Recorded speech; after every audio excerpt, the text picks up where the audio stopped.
Ok, turma, bom dia, né?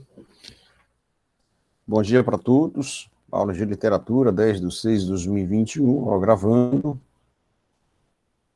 Muito bem, desculpa meu atraso aí, tive que ir ao banheiro rapidinho, né? Passei aqui 2 horas seguidas com o terceiro ano. Quase 2 horas, né? Então, em ritmo aí, bastante forte. Vamos lá, vamos para o humanismo. Humanismo.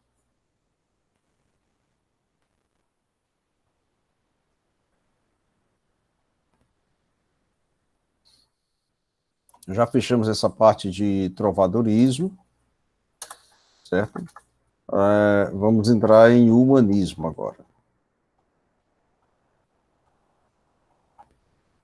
Ficou alguma atividade para casa aí? Não? Tranquilo, né? Pronto. Beleza. Nós já respondemos muitas questões de trovadorismo para a prova. Vocês respondam às restantes, né?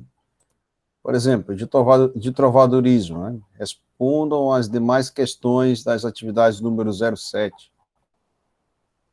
Aliás, número 8, né?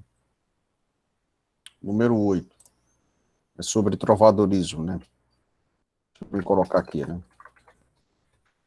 De trovadorismo, vocês podem responder as atividades. Tem muita coisa lá. Atividades número 08, né? São questões sobre o trovadorismo, tá certo? Vamos entrar agora em humanismo, né? Tendo aí um apanhado geral sobre esse período, aqui é um período de transição entre o período medieval e o período moderno, né?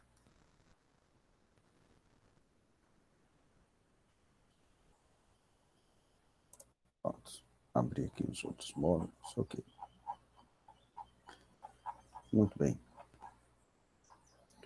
Urbanismo, alguém consegue me identificar aí? Eu não sei qual é a página aí para vocês, a página que está aí. Eu só vou espelhar aqui.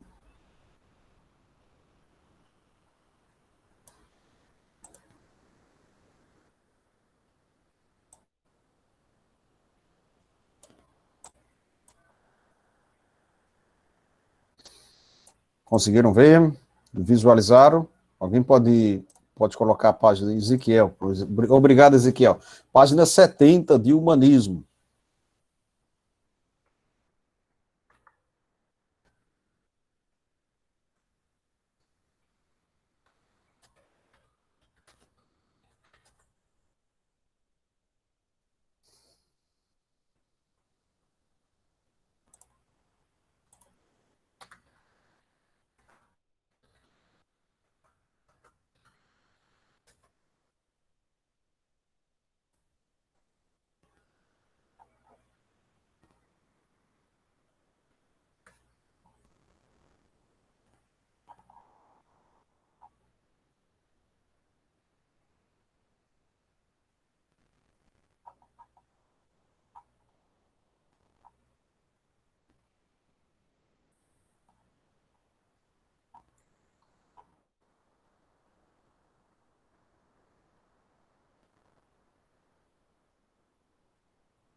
Eu vou localizar aqui só uma coisa, porque vai ficar melhor assim. E aí vocês terão uma visão mais ampla. Só um momento. Só um momento, um momento. Vocês terão uma visão mais ampla, mais legal sobre o humanismo. Estou só tentando localizar um slide aqui, peraí. Só um momento. Isso, me veio, pronto.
O nosso paradidático é Os Lusíadas, né, turma?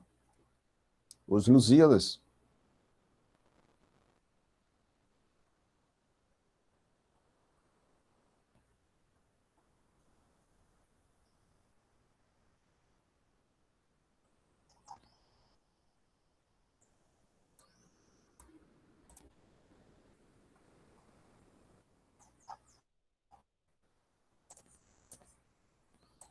Correto, né?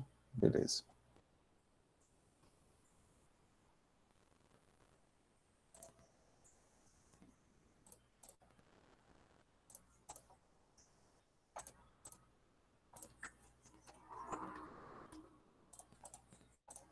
Pronto, agora está localizado aqui, localizei, beleza. Muito bem. Eu vou fazer uma apresentação só do que tem no módulo, né? Para futuramente vocês fazerem uma leitura rápida, né? Para uma leitura.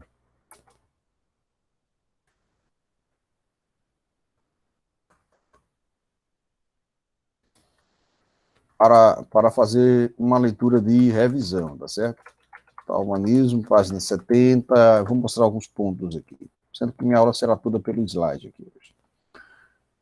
Então, o humanismo, né, ele surgiu na Europa, dentro de um contexto histórico composto de avanços científicos, avanços tecnológicos, com com grandes invenções de Galileu, descobertas de Nicolau Copérnico, a invenção da imprensa com Gutenberg, né, que marca o fim da Idade Média e o início da fase moderna. O humanismo é esse período que vem, que está no finalzinho da Idade Média, ok? Depois, aí no módulo de vocês, temos aí a relação entre trovadorismo e humanismo, isso é importante, fazer uma revisão desse tipo para a nossa prova. Então, houve dois momentos. O primeiro momento é a Idade Medieval, que é o trovadorismo em Portugal, a literatura portuguesa foi a grande expoente do trovadorismo e é marcada pelo predomínio muito forte da igreja, da nobreza feudal, é marcada por uma presença da mentalidade teocêntrica, e as composições líricas, poéticas, como nós já vimos, são dois tipos, as cantigas líricas, a de amor e de amigo, e as cantigas satíricas, né, de escárnio e de maldizer. As cantigas de amor, ela trata de mais de uma submissão, né, ao seu senhor. Né? Essa submissão entre sucerrano e vassalo, entre o senhor da terra e aquele que trabalha na terra, ela é transferida para uma relação amorosa, que envolve o amado e a amante. Isso tudo dentro de um plano lírico, dentro de um plano literário. Né? E o trovador, ele canta, ele traz a mulher como um grande símbolo de amor, de perfeição, né? Etc. E essas cantigas, a cantiga de amor, ela traz duas coisas marcantes, as quais eu já coloquei para vocês, tá certo? Primeira coisa é a vassalagem amorosa, né? Vocês lembram disso? A vassalagem amorosa, em que o homem, o senhor, aliás, o homem diante da mulher, o homem está na condição de servo e a mulher na condição de senhora. Existe uma certa mesura aí, né?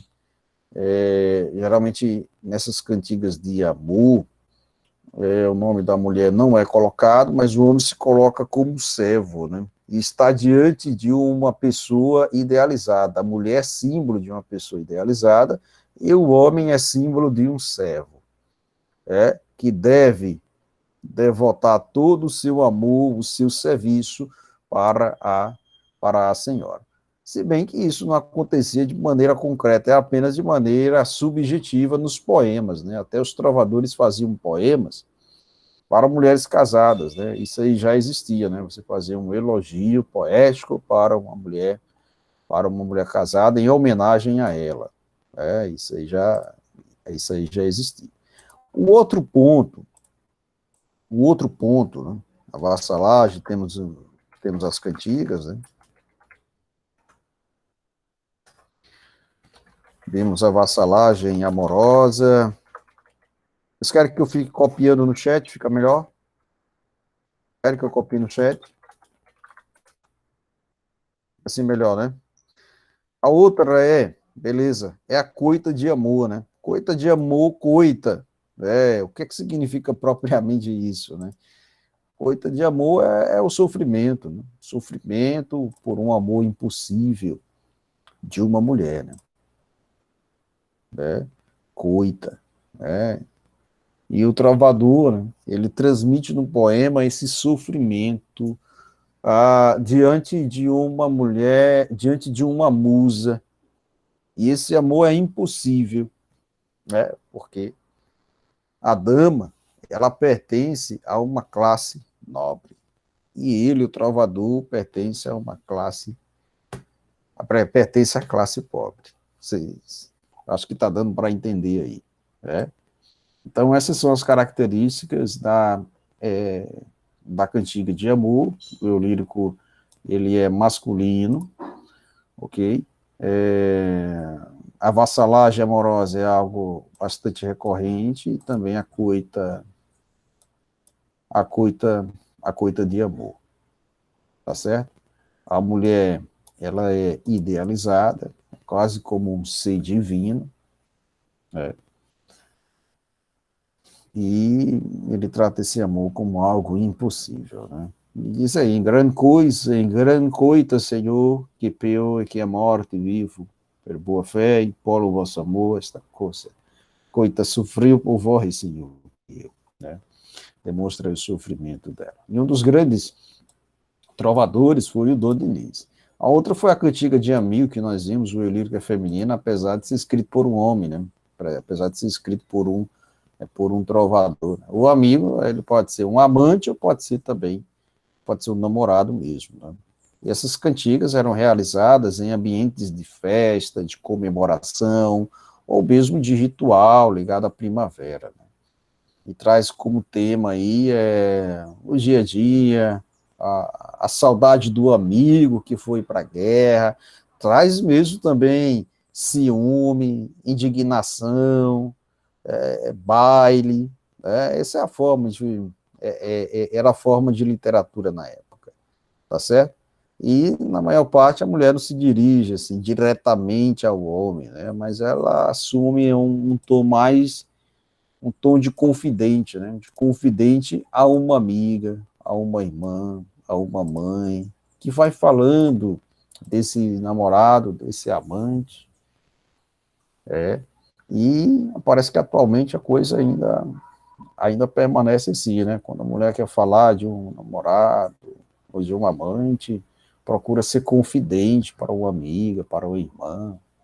Isso era muito comum na cantiga de amigo. Olha só, mandadei comigo, cavei meu amigo, irei madre a Vigo, comigo mandado, cavei meu amado, irei a Vigo. Cavei, meu amigo, né? Cavei, cadê você, né? Digamos assim, né? É um poema de Martin Kodax, ok? Professor, o senhor vai colocar poemas assim e tal? Mas de forma mais simples, ok? As cantigas satíricas, né? Está muito presente no mundo dos fidalgos, e vai revelar o mundo boêmio, marginal, mundo, mundo de sátira, né? E há dois tipos, né, de sátira: o escárnio e o maldizer. O escárnio, ele trata de uma crítica indireta, né? Mas de forma velada, né? E já maldizer, já é um ataque nominal, direto, rude, e a gente viu alguns exemplos sobre isso, tá certo? Pero Garcia Burgalês traz esse poema aqui, esse poema de escárnio, e é um traço de maldizer, né? O outro momento foi o humanismo, né? Que é uma espécie de passagem para o classicismo, é o momento intermediário entre o final da Idade Média e o início da modernidade. Daqui se destacam, nesse período, a historiografia de Fernão Lopes, que é o chefe-mó da Torre do Tombo, né? O escritor oficial do rei, e o outro é o teatro de Gil Vicente. São esses dois principais nomes do urbanismo. Gil Vicente, um grande teatrólogo, ele fazia peça para a corte, para os reis, né, para entreter os nobres, né? E ele tinha como principal objeto, grava esse ponto aqui, pode cair na nossa prova, né? O ser humano. O ser humano era o seu objeto principal de preocupação. E todas as suas obras, como A Face de Inês Pereira, O Alto da Barca do Inferno, e também como O Alto da Alma, né, foram peças religiosas, que vai revelar a oposição entre dois mundos, o mundo material, o mundo imaterial, o céu, o inferno, o profano e o divino, treva, luz, etc. Outro ponto, ainda mais sobre Gil Vicente, né? Temos aí o Fernão Lopes. Outra coisa importante sobre o Gil Vicente, Gil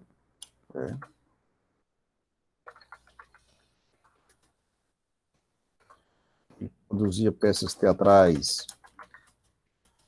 em peso, e essas peças estavam vinculadas aos valores cristãos, ok? Aos valores cristãos. Como sua preocupação maior era o ser humano, e essa preocupação é bem visível nas obras que ele deixou, né? Como a face, aliás, de Inês Pereira, Alto da Barca do Inferno, etc. O Alto da Barca é uma trilogia, né? Ele tinha uma preocupação mais por meio das personagens,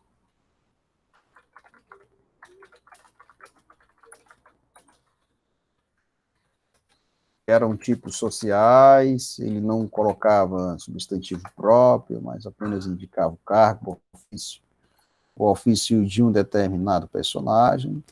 Ele tinha uma função conscientizadora, né? A função de seu teatro, de suas peças religiosas, era de conscientização.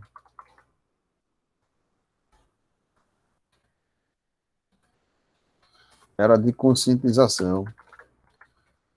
Essa conscientização é cristã, né? E servia justamente para lembrar que o ser humano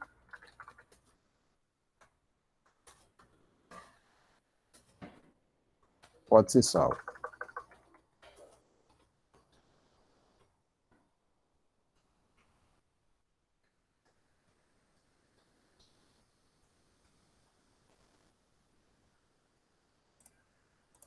Que o ser humano pode ser salvo, ele tem uma alma para salvar.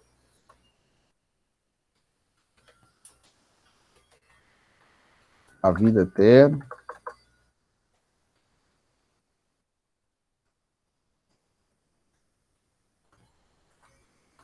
Aliás, no pós-morte,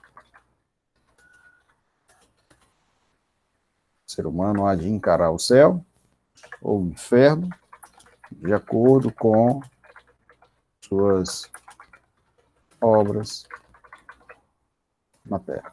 Beleza? Tranquilo até aqui? Só estou fazendo um apanhado geral. Estou fazendo aqui um apanhado geral. Com base no que nós já vimos até agora, ficou claro? Ficou claro aí? Então vamos responder as atividades número 10. Pronto, muito bem. Vamos responder as atividades número 10. Eu vou selecionar as questões aí. Eu vou fazer a chamada também agora. Deixa eu ver, vamos responder a primeira questão. Por favor, não consulte Google nem nada, não. Consulta a sua cabeça, que eu vou corrigir isso aqui. Vamos responder atividades número 10, questões 1, 2, 3,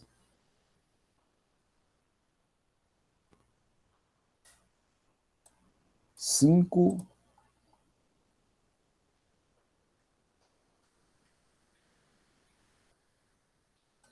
6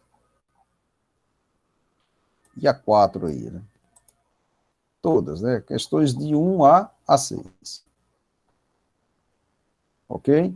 Depois eu entro no slide, aí eu entro em urbanismo, depois já passo para classicismo, ok? Então, questões de 1 a 6. Beleza? Eu vou enviar aqui uma atividade para o terceiro ano, mas antes vou fazer a chamada. Beleza? Nós temos tudo aí. Nesse módulo tem todas as atividades possíveis, viu? Tem muita coisa boa aí para se fazer, né?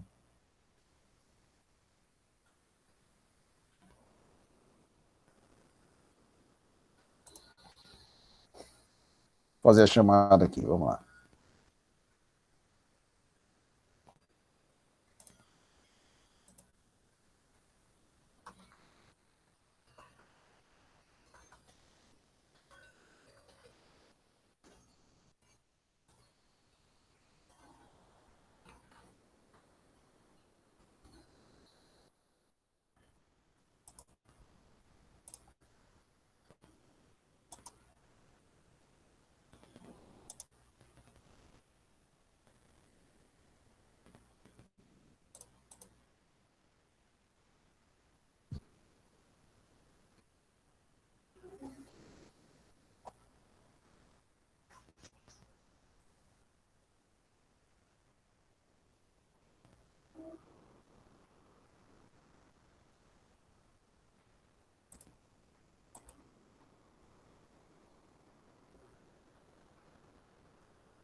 Estão conseguindo responder?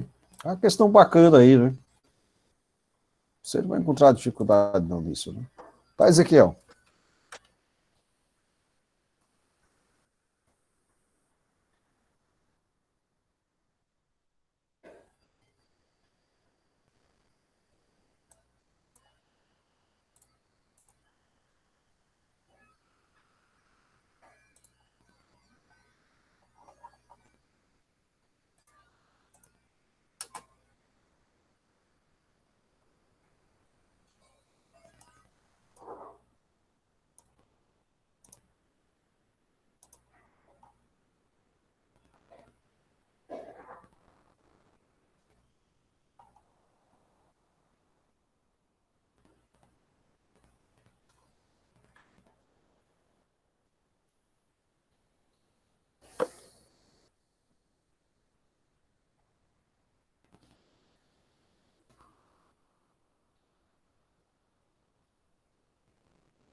É, muito bem, vamos lá. Atenção para a chamada aqui. Amós, está aí na sala. Amós, está na sala.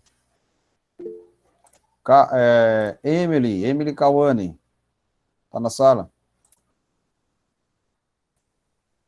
Ezequiel, Gabriela, está na sala. Júlia Costa, Júlia Costa.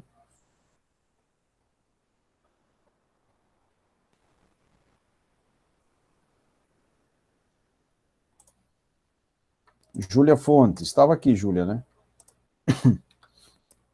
Júlia Leles. Esse pessoal frequenta as aulas, esse pessoal. Caio, Luísa. Não, Luísa é do segundo, né? Pedro, não. Raíssa. Raíssa está aí presente, né? Sami. Tito Alexandre. Yasmin, tá aí, né? Beleza.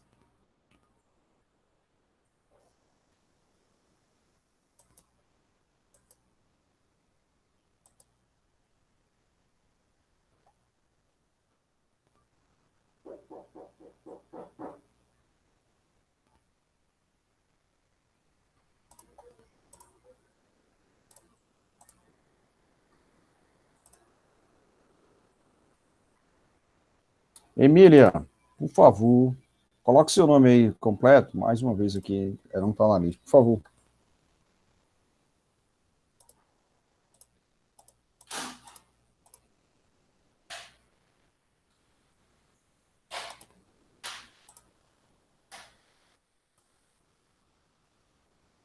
Muito obrigado, Emília. Valeu. Ezequiel, você tem a data das provas aí, correto?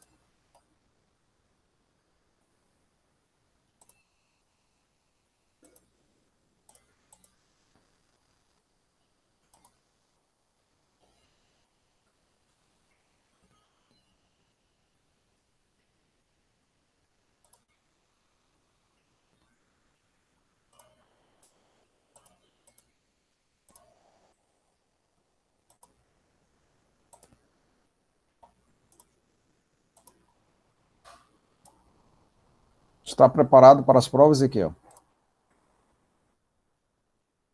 Rapaz, gosto de ver isso, viu? Gosto de ver isso, viu? Homem preparado é outra coisa, né?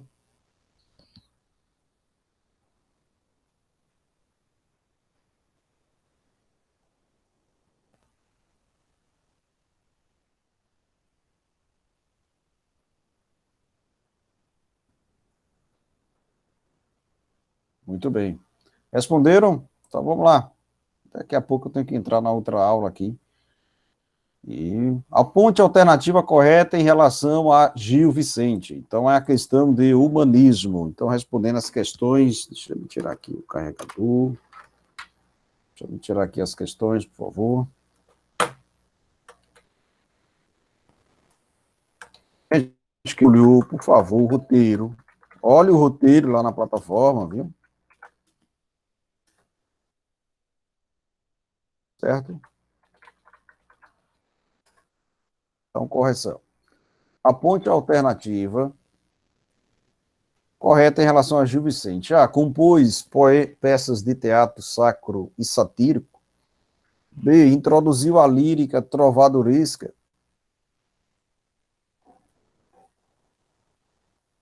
Em Portugal. C. Escreveu a novela Amadis de Gaula. E D. Só escreveu peças de português. E E representa o melhor do teatro clássico português. Qual é essa resposta aí? E a letra A. Ele compôs poemas, peças, aliás, caráter sacro e também satírico, né? Olha só o Alto da Barca do Inferno. Sacro e satírico, né? Então, primeira questão, letra A. Segunda questão. Segunda questão. Caracteriza o teatro de Gil Vicente a revolta contra o cristianismo? Jamais. B. A obra escrita em prosa? C. A elaboração requintada dos quadros e cenários apresentados? D. A preocupação com o homem e com a religião? E é a busca de conceitos universais. Qual é essa resposta aí? Mas também outra coisa bem simples, né? Então, segunda questão, letra D de dada, a preocupação do Gil Vicente era com o homem, com a religião, né? A religião no sentido de que o homem se conscientize e consiga salvar a sua alma. Amém, turma? Ô, Glória. Terceira questão, vamos lá, terceira questão. O cancioneiro geral não contém, vamos lá, composições com motes e glosas, cantigas esparsas, trovas e vilancetes, composições na medida velha, sonetos e canções. Cancioneiro geral é um livro que abarca, né, os principais poemas desse período aí, do período do trovadorismo. Qual é a resposta aí, gente? Ele tem medida velha e tem a medida velha, né? Dondílios menores e maiores, né? Tem cantigas, tem motes, só não tem o quê? Só não tem o soneto, né? Só não tem o soneto. Vou colocar aqui as respostas. Tudo bem, primeira questão A, segunda questão D, terceira questão E. Vou pular para a quinta e depois eu volto aí para outra. A obra de Fernão Lopes tem um caráter, outro grande nome do humanismo, né, gente? Outro grande nome do humanismo. Então, eu já pulei aí para... Terceira questão, letra E. Vamos lá, sintonizados aí. Quinta questão, né? Depois eu volto para a quarta. A gente responde depois essa quarta, viu? Na quinta questão, a obra de Fernão Lopes tem um caráter puramente científico, pelo tratamento documental da matéria histórica, essencialmente estético, pelo predomínio do elemento ficcional, a ser basicamente histórico, pela fidelidade à documentação e pela objetividade da linguagem científica, histórico-literário, aproximando-se do modelo romance histórico pela fusão do real com o imaginário, ou é histórico-literário pela seriedade da pesquisa histórica, pelas qualidades do estilo, pelo tratamento literário, que reveste a narrativa histórica de um tom épico e compõe cenas de grande realismo plástico, além do domínio da técnica dramática da composição. Essa quinta questão aí,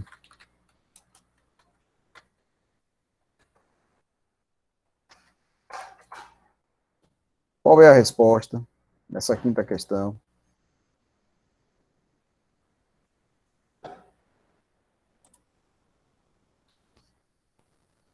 Ele era o cronista-mor da Torre do Tombo, né? Escritor oficial e também protetor, né? Protetor da biblioteca oficial do reinado, ok? E ele inaugurou uma nova forma, um novo estilo de crônica. Ele não escrevia crônicas somente para exaltar os feitos, o nascimento ou morte do rei, os feitos de batalhas, o que eles ganharam, o que eles perderam. Ele vai trazer também coisas do cotidiano, né? Coisas, cenas comuns, que até então eram disputadas. Então ele tira o foco do rei para não só focar o rei, mas também focar toda a realidade social. Foi por isso que ele ganhou notabilidade e destaque. Ok? Estou tentando aqui.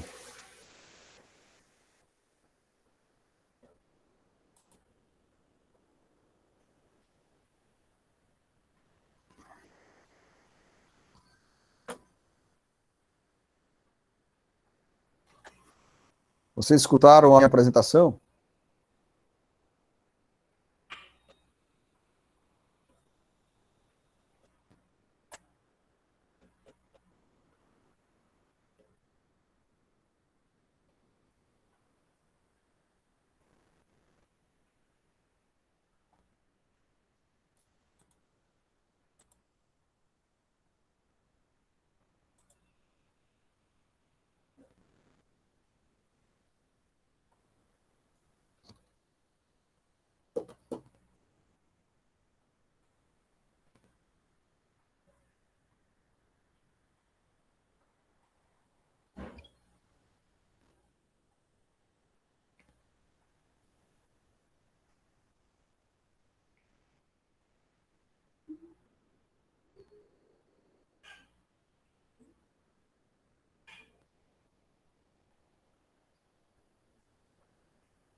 Olá, turma. Me escutam agora?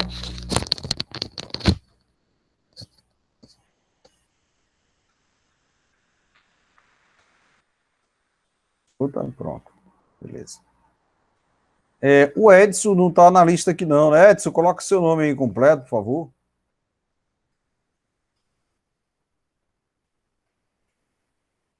Edson.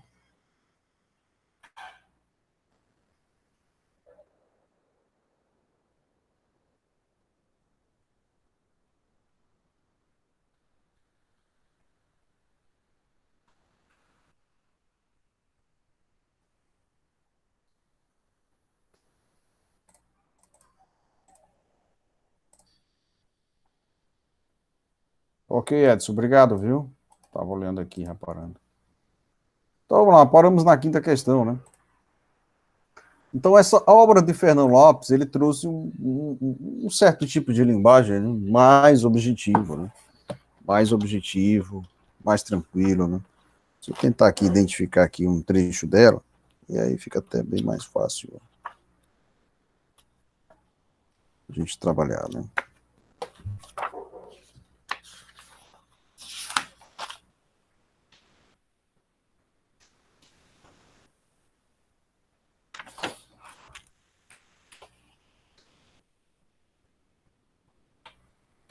Ó, eu vou aqui escrever um trecho para a gente responder essa quinta questão aqui, ó. Deixa eu me ver aqui, deixa eu me ver.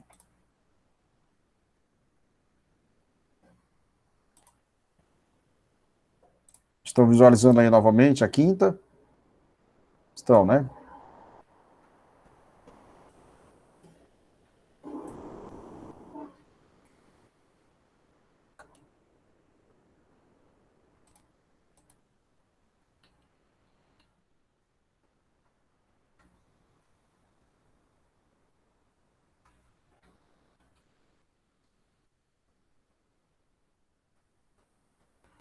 Pronto, sim, Ezequiel, beleza.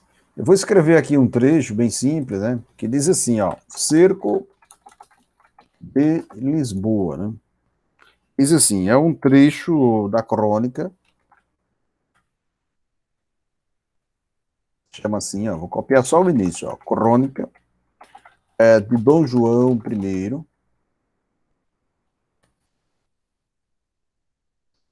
Dom João I. Autor é o Fernão Lopes.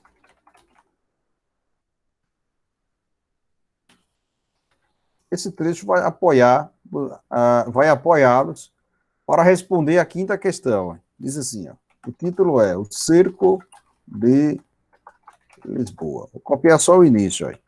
Andavam os moços de 3 e de 4 anos pedindo pão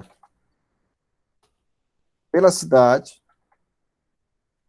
pelo amor de Deus, como lhes ensinavam, como lhes ensinavam suas madres, suas mães. E muitos não tinham outra coisa, uma nós, haviam-no por grande bem. Bom, tem mais coisa, né? Se eu for, eu vou ter que escrever 4 páginas aqui, eu não quero cansar os senhores, né? Então, veja aí, ó. Tem uma linguagem bem simples, né, Ezequiel? Uma linguagem simples e objetiva, tem personagens do cotidiano, né? Traz personagens do cotidiano. E ainda denuncia um problema social, né?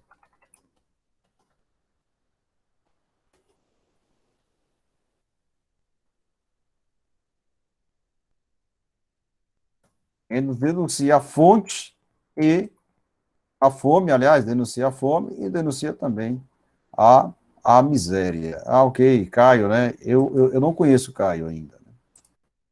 Chegou por aí, né? Ok. Beleza? Então, qual é a resposta da quinta questão? Como é que fica essa quinta questão aí? O que vocês puderam marcar nessa quinta questão? Seria a letra D ou a letra E? É histórico e é literário também, né? Baseado em uma pesquisa histórica, tem uma narrativa histórica em tom épico, aí traz um realismo plástico, né? Uma cena da realidade, né? Então, quinta questão fica sendo aí a letra E, tá certo?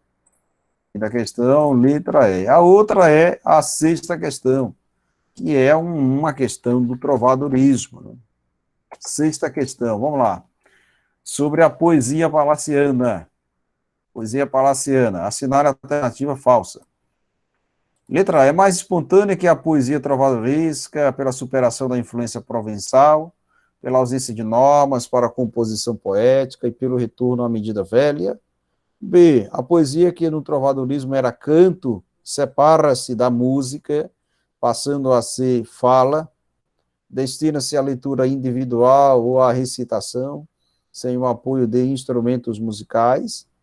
C. A diversidade métrica da poesia trovadorística foi praticamente reduzida a duas medidas, os versos de 5 sílabas, de 7 sílabas métricas, redondilhas menores.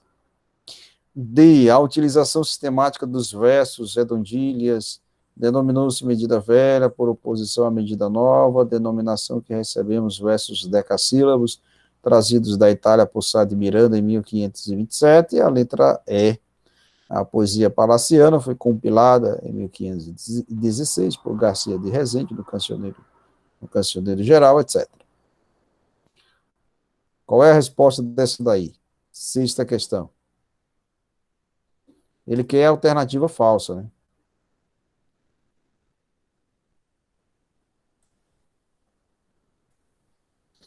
Vamos lá, turma. Vamos lá, Yasmin, Amós, Ezequiel. Vamos lá, turma.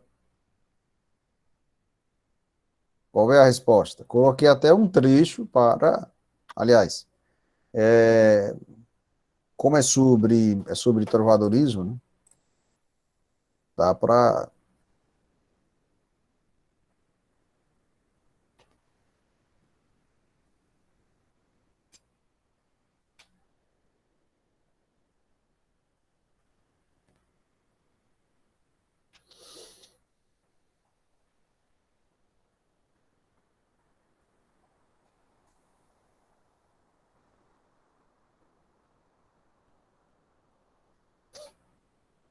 Vamos lá? Cadê vocês? Sexta questão. Sexta questão.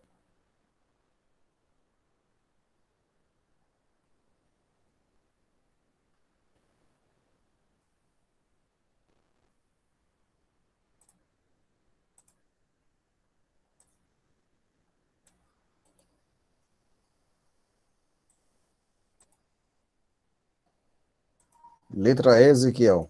Por que essa letra E?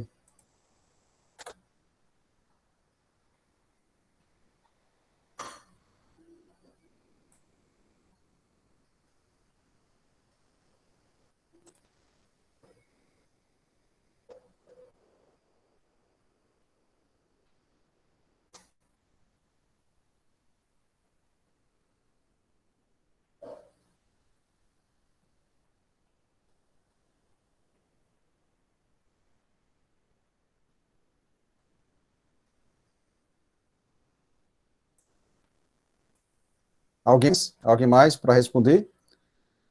Alguém mais?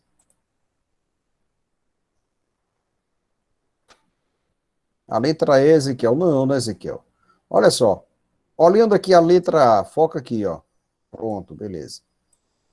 É mais espontânea que a poesia trovadoresca. Pela poesia, pela superação da influência provençal, pela ausência de normas para a composição poética, a questão é essa, né? Pelo retorno à medida velha.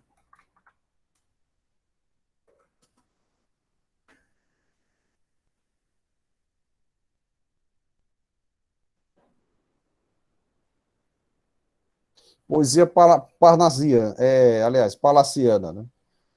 Ela é a poesia do humanismo. Aqui a gente não vê mais, ok, Raíssa? Aqui a gente não vê mais a união entre música e poema. O trovadorismo, sim, né? O poema era cantado, aqui não. Aqui, a poesia parnasiana, a gente vê a presença de redondilhas menores, né? com 5 sílabas, ou redondilhas maiores com 7. E vai tratar de muita coisa, né? Trata de questões religiosas, satíricas, heróicas, né? Didáticas, tudo isso.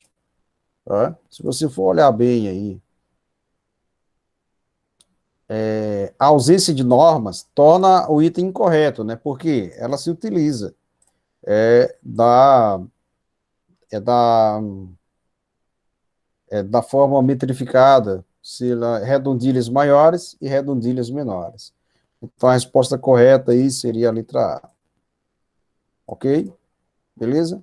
Essa quarta questão que eu disse que ia responder, a gente vai responder daqui a pouquinho, tá bom? Então vou fazer uma apresentação aqui para vocês sobre o humanismo via slide, né? Depois eu entro no classicismo, tá certo? Bom que essa aula está sendo gravada, será disponibilizada depois.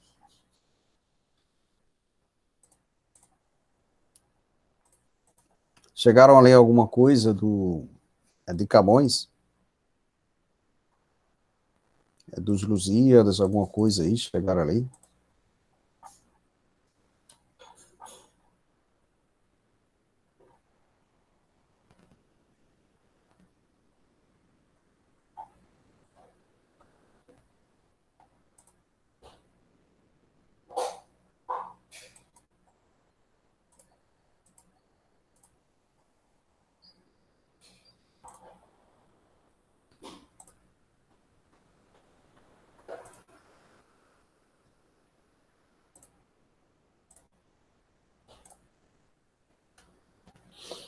Bom, humanismo, né?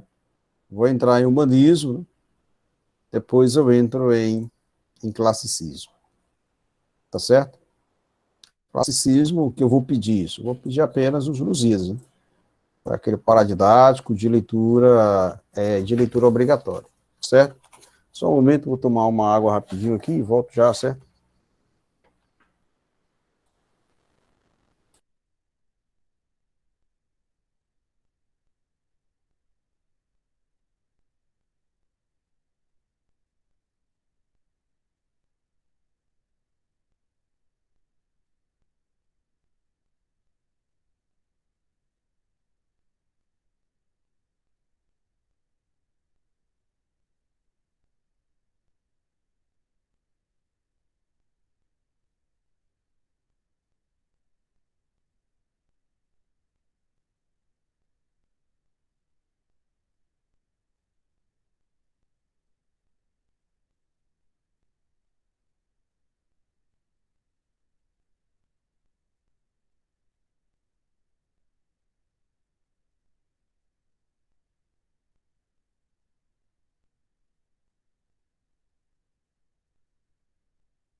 Então vamos lá, gente, humanismo aí. Estão observando a tela? Tranquilo, tranquilo aí para vocês? Tá bom. Primeiro ano.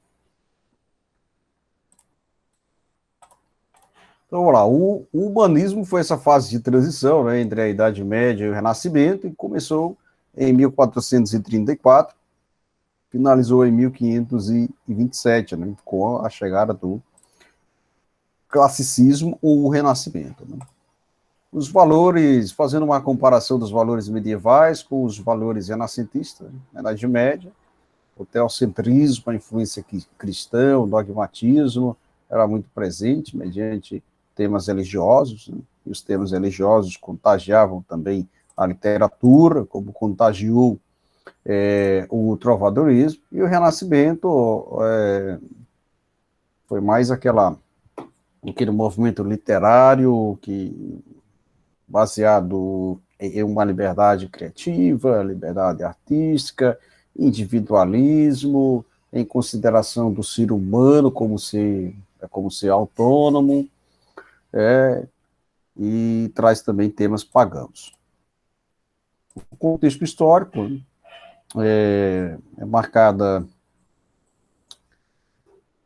por Portugal, né, quando Fernão Lopes, primeiro grande historiador português, ele foi nomeado, né, e aí o humanismo nasceu, né, nasceu com Fernão Lopes, quando ele foi nomeado, em 1434, como guarda-mor da Torre do Tombo, né, era o diretor dos arquivos históricos do rei, e terminou ali com Sá de Miranda, quando ele traz a medida velha, a medida nova, né, que é o verso decassílabo, 1527.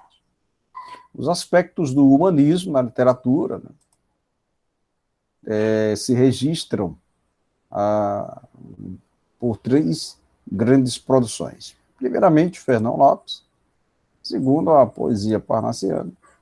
E terceiro, o teatro popular de Gil Vicente. Fernão Lopes, quem é ele? Né? A gente já viu, né? É um cronista, né? Um historiador oficial, é o pai da história portuguesa, e foi nomeado pelo rei de Portugal, Dom Duarte, para ser o cronista-mor da Torre do Tombo, né? O diretor de arquivos históricos. Ele pesquisou, organizou todos os documentos oficiais de Portugal, documentos que foram resgatados em todos os lugares do país para construir a história realmente do povo português. E ele nos deixou algumas crônicas importantes, né? Todos estão observando aí, tranquilo, né? Algumas crônicas importantes, como a crônica do rei Dom Pedro, né, o Cru, crônica de El Rei Dom Fernando e crônica de El Rei Dom João I, né, o rei português. E o estilo de suas crônicas, ele traz aí, ela mistura literatura com história, né? E vai narrar, e a condição de suas crônicas é narrar sobre o rei, sobre a corte, mas também ele colocava o povo, como vocês viram, naquele fragmento, o cerco de Lisboa, né? É nesse fragmento que eu coloquei para vocês agora há pouco, né? O cerco de Lisboa, esse aqui, ó.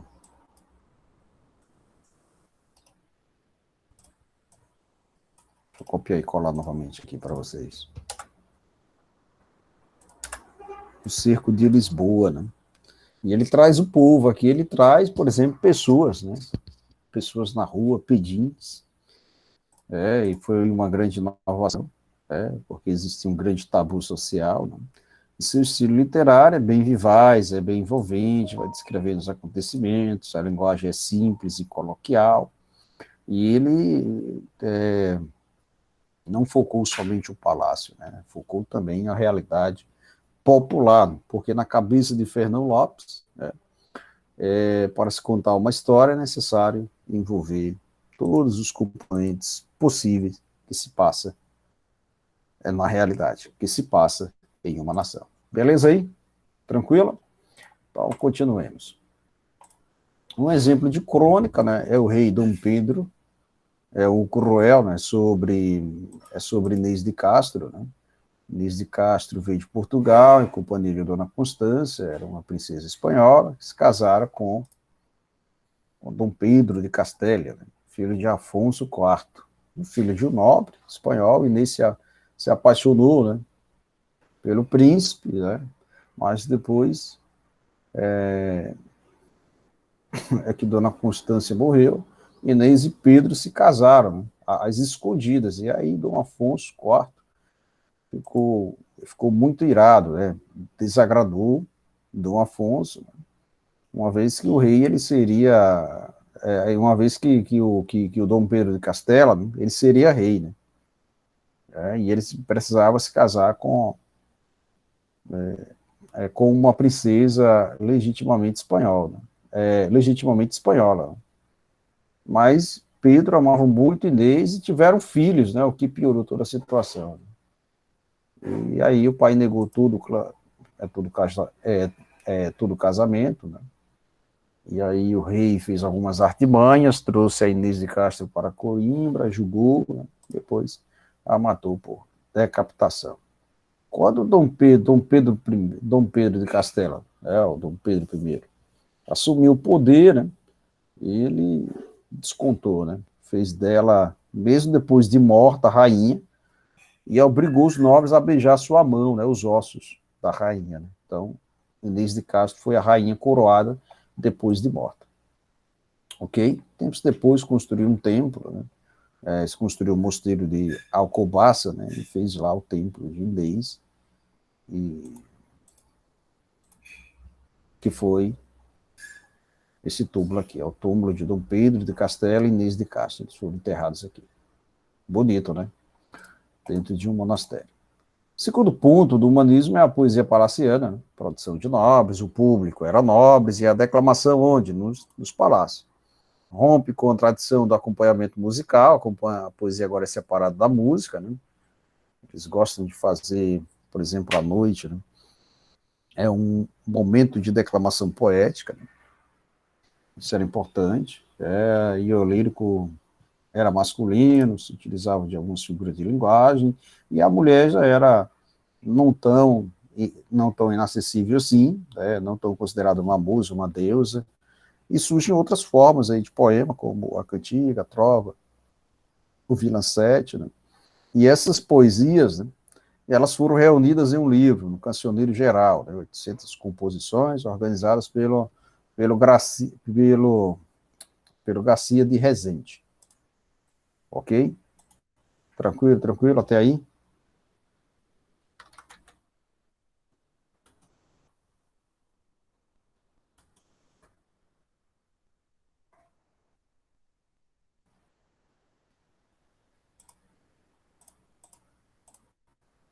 E aí tem um exemplo de um poema: Senhora, partem tristes, meus olhos por vós, meu bem, que nunca tão tristes vistes, outros nenhuns por ninguém. Né? Temos um poema aí que está no Cancioneiro Geral, né? Foi composto por João Ruiz de Castelo Branco. Uma análise, temos aí um mote de 4 versos, uma glosa de 9 versos, repetindo-se o último verso do mote no final da glosa. Né? Eu não vou entrar tanto nesses assuntos, então eu vou passar aqui, até porque não dá tempo, né, suficiente. Os tipos de poemas, né, os tipos de poemas principais aí, nesse período. Volta aonde, Emily?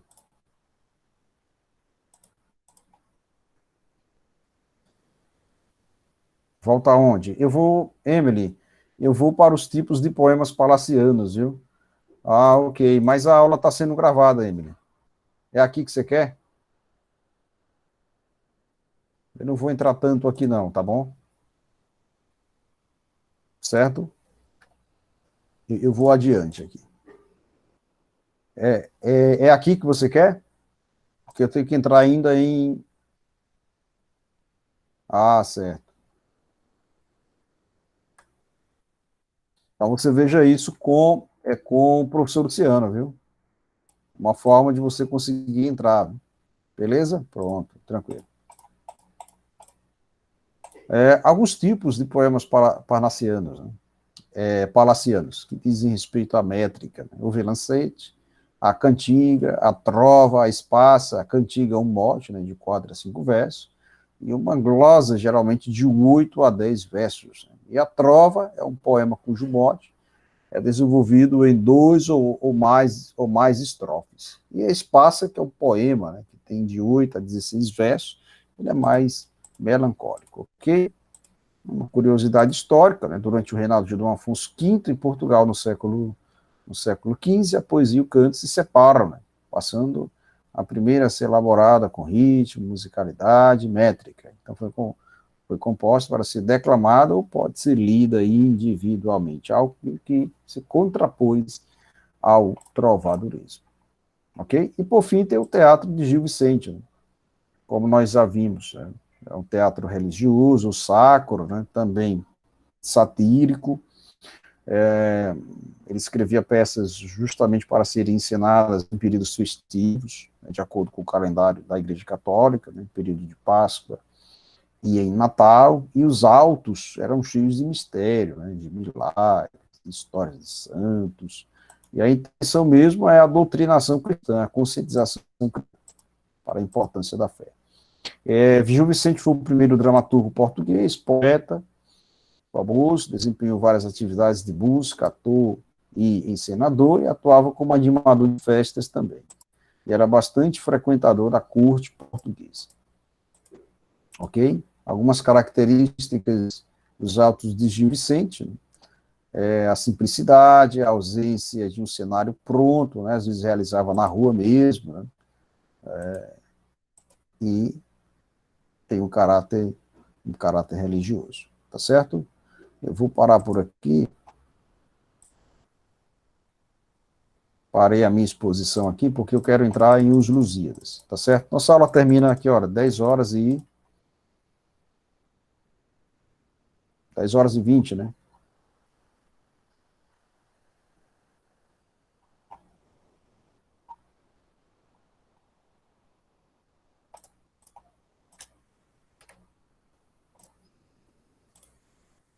10h20, né, Ezequiel? Pronto, vamos lá. Vamos ver classicismo, né? De classicismo, o que é que eu vou trabalhar, né?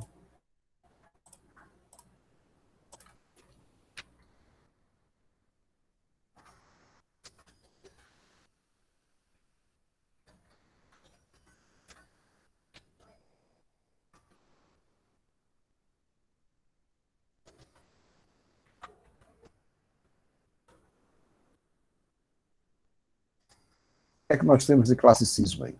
Foi um movimento cultural que valorizou, sobretudo, a cultura clássica, né? A grega e a romana. Se destacou muito nas artes plásticas, no teatro, na literatura e na música. Foi bastante forte no século XVIII, tá bom? Os modelos para isso foram Platão, Homero e Virgílio. Mas não vamos entrar muito nesse assunto, não, tá certo? A principal característica do classicismo era a imitação dos modelos clássicos da Grécia e da Roma, né? A busca pela perfeição, a busca pelo equilíbrio, pela pureza das formas, eram coisas que iam de vento, digamos, de vento a popa no período classicista. O contexto histórico é de renascimento, renovação cultural, crescimento, ascensão da burguesia, o aumento das atividades econômicas, de transações econômicas, além mares, né? A Europa fazia transações econômicas com outros continentes, aperfeiçoamentos técnicos e invenções, principalmente aperfeiçoamento de técnicas marítimas, né, para se fazer grandes navegações, e também a presença da reforma e da contra-reforma foram coisas importantes aí nesse período. Nas artes plásticas, os mecenas, eles eram os grandes investidores de obras plásticas, né? E a Renascença teve 3 períodos, né? O século XIV, conhecido como Trecento, século XV como Quatrocento, né? E os 500 como século XVI. No Trecento, a pintura de Giotto, né, influenciou demais pintores, né? 400, a atuação dos Médici, que financiavam as grandes obras. Aqui entrou a grande figura de Michelangelo, né? Naquele período ele, ele pintou a Capela Sistina, né? A abóbada da Capela Sistina. Botticelli também, foi outro nome bastante importante, né? Digamos assim que o 400 foi aquele período áureo do, das artes plásticas do Renascimento. Né? 500, o grande mecenas foi o Papa Júlio II, né? Tinha muito poder em Roma, né? E criou a Basílica de São Pedro, né? As obras de São Pedro, né? E aí foi um projeto muito importante, né? E aí convidou o Michelangelo e o Rafael Sanzio, né? para pintar a Basílica. Né? Não sei se vocês já viram fotos da Basílica de São Pedro, mas é contagiante, tá certo? Então, digamos assim, o período maior, o período áureo aqui, né, foi do 400 e o 500, tá? Falei que era só o 400, não, foram os dois, tá bom? Então, os grandes nomes das artes plásticas do Renascimento foram Botticelli, Leonardo da Vinci, Rafael Sanzio e o Michelangelo. Tá certo? Michelangelo, ele destacou com a pintura da Capela Sistina, né, como grande escultor da Renascença. E na literatura, destacaram-se o Dante Alighieri, com a Divina Comédia, Francesco Petrarca, né, na África, e Giovanni Boccaccio, de Cameron. Os principais nomes aí no campo filosófico, Maquiavel, Montaigne, também o Erasmo de Roterdã, Thomas More, uma obra Utopia, e as obras de Shakespeare, né? As peças teatrais de Shakespeare e a obra literária de Miguel de Cervantes. Ok? E, por fim, a grande obra aqui, uma das maiores obras de todos os tempos, Os Lusíadas, de Luís Vaz de Camões, que é o nosso paradidático essencial. Tá certo? As características do Renascimento. Olha só, questão aí de prova. Questão de prova. As características do Renascimento. O racionalismo, o equilíbrio, o materialismo, o antropocentrismo, o formalismo, os versos decassílabos, sonetos e rimas, ao ideal de perfeição, de harmonia, senso de proporção e clareza. Vocês observam muito isso naquela imagem do dedo de Deus na Capela Sistina, né? Tiver harmonia, clareza, proporção. Né? E os versos decassílabos é muito visível nas obras dos poemas líricos do Camões, tá certo? Beleza? Posso passar? Ok.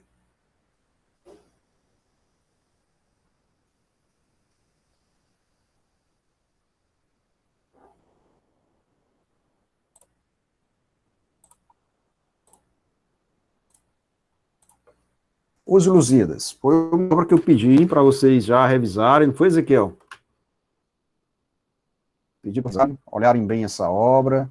Chegaram a ler alguma coisa?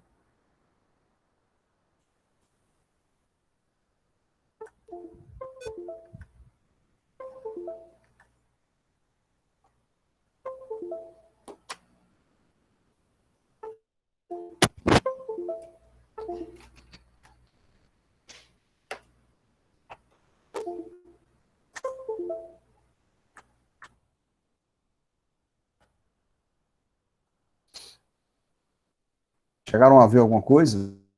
Alô, turma? Não, né? Ah, é bom ver, viu?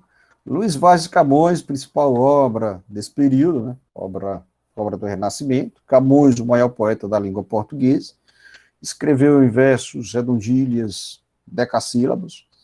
E os principais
Alô, turma, escutando, né?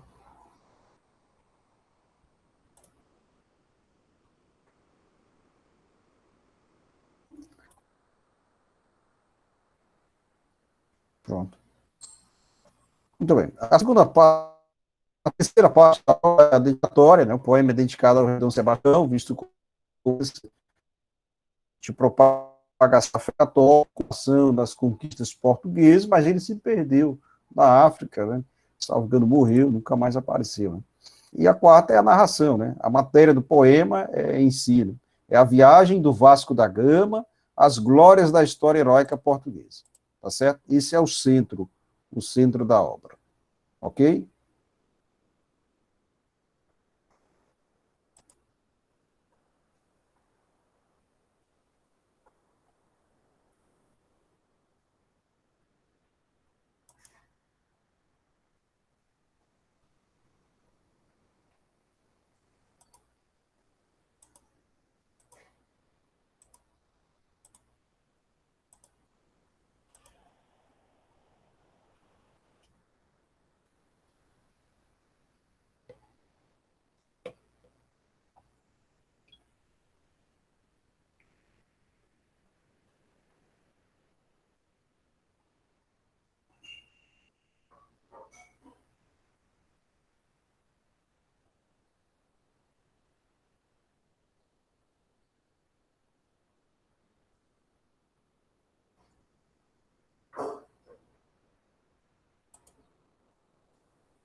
Muito bem, tudo bem. Me escutando aí? Me escutando, turma? Eu vou desligar aqui um pouquinho a câmera, né, para evitar certos. Exato, exato. Então, vamos lá. A narração principal é feita pelo Vasco da Gama, né? Ele vai narrar a, a sua viagem juntamente com sua esquadra e vai também narrar as dificuldades e as glórias da história de Portugal. E o epílogo, essa parte final, vai conter críticas do poeta, né? Lamentações sobre a realidade, exaltações ao rei, e o tom é um tom pessimista, porque ele vai criticar a decadência do país. A estrutura dessa obra é com 10 cantos, 1.102 estrofes, 8.816 versos decassílabos, tá? Ah, e tem a seguinte oitava rima, né? E nos decassílabos eles podem ser heróicos ou sáficos, mas não vou entrar tanto nessa questão, não. Tá certo? Vai ser só mesmo em em nível técnico, tá certo? Episódios marcantes de Os Lusíadas, o velho do Restelo, quando as naus partem, um velho vai falando aos marinheiros, né, sobre os perigos futuros, e outra, muito cuidado com a ambição e também com a cobiça, ok? Outra coisa importantíssima aí, que não pode faltar, é o episódio de Inês de Castro, né, amante do príncipe, de Dom Pedro, ela assassinada a mano do rei na ausência do filho, né? E Dom Pedro manda exumar o cadáver e depois a coroa, depois de morte, faz ainda com que os seus súditos beijassem a mão dela. Olha que coisa horripilante, né? Coisa horripilante. E essa história ele conta para o rei de Melinde, na África, né? Vasco da Gama, homem muito sociável, diplomata, né? Encontra-se com o rei da África, né? E Camões ele narra essa história, ok?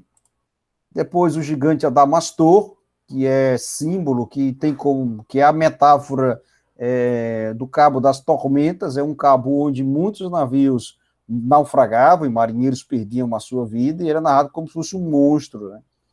O monstro, e o Vasco da Gama precisa atravessar a região do Cabo da Tormenta para chegar até as ilhas, ok? E o outro episódio é a Ilha dos Amores, um lugar privilegiado, onde Vênus reina e há várias mulheres para os marinheiros relaxarem amorosamente, ok? Eu não vou entrar aqui em Camões lírico, porque é muita coisa, né? Parei de compartilhar aqui. Vamos entrar aqui somente nas atividades. Lá embaixo, lá na parte final do módulo, na parte final do módulo, nós temos algumas atividades para serem respondidas. Nós temos as atividades número 11, sobre os Lusíadas, número 11. Vocês conseguem ver? Atividades número 11. Então, eu vou deixar aí para vocês, atividades número 11. Eles vão responder. E estudar para a prova, certo? Beleza? São essas atividades aqui, ó. Deixa eu mostrar para vocês. O módulo aqui já tem quase tudo aqui. Aqui só não tem dinheiro aqui, mas tem quase tudo. Certo? Beleza? Tem as atividades 12 também, que se vocês quiserem responder, tá? Certo? Podem responder a 12. Deixa eu gravar aqui. A 12, as questões 1 e 2. Também, né? Vamos tentar responder aí. Será que dá tempo? Responder essa primeira questão? Não, né? Ou pelo menos a segunda questão. Será que dá para a gente responder?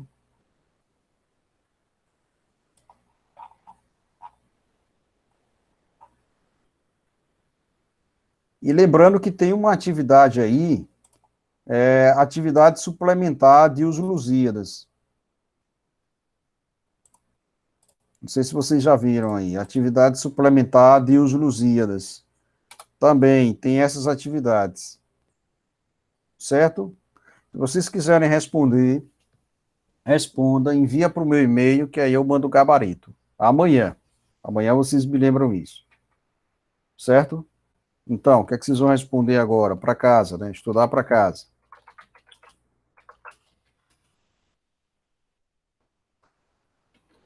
Vai cair muita coisa de trovadorismo, também humanismo, né? Por isso que eu não estou cobrando um tanto classicismo agora. Então, atividades número 11, todas as questões. Atividades número 12, as questões 1 e 2, e as atividades suplementar, né?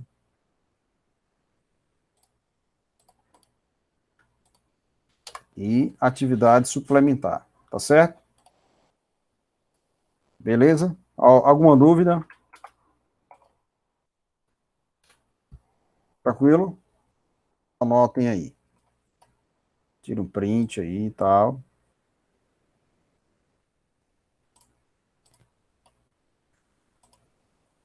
Beleza, Emily? Então, qualquer coisa, vocês podem responder por e-mail, viu?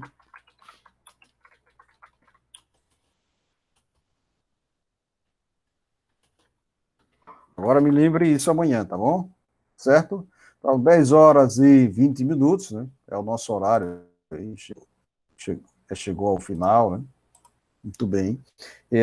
Lembrando, hoje nós vimos na aula trovadorismo, fiz uma revisão bacana, né? Haverá muitas questões de trovadorismo na prova. Entrei em humanismo e dei algumas noções básicas sobre o classicismo, envolvendo o paradidático da segunda idade, os Lusíadas. O que é que eu vou cobrar desse paradidático? O mínimo, o enredo apenas, a estrutura narrativa, o básico. E esse enredo, esse básico, ele está nas atividades número 12, questões 1 e 2. Tá certo? Beleza? Então, um grande abraço, a nossa aula está encerrada, fique com Deus aí. Valeu. Desculpa-me, eu tive que desligar um pouquinho a câmera para tentar aqui estabilizar. Às vezes o plano de fundo começa a travar, né? Faz com que se trave. Então, gente, valeu o primeiro ano. Até amanhã. Hasta amanhã.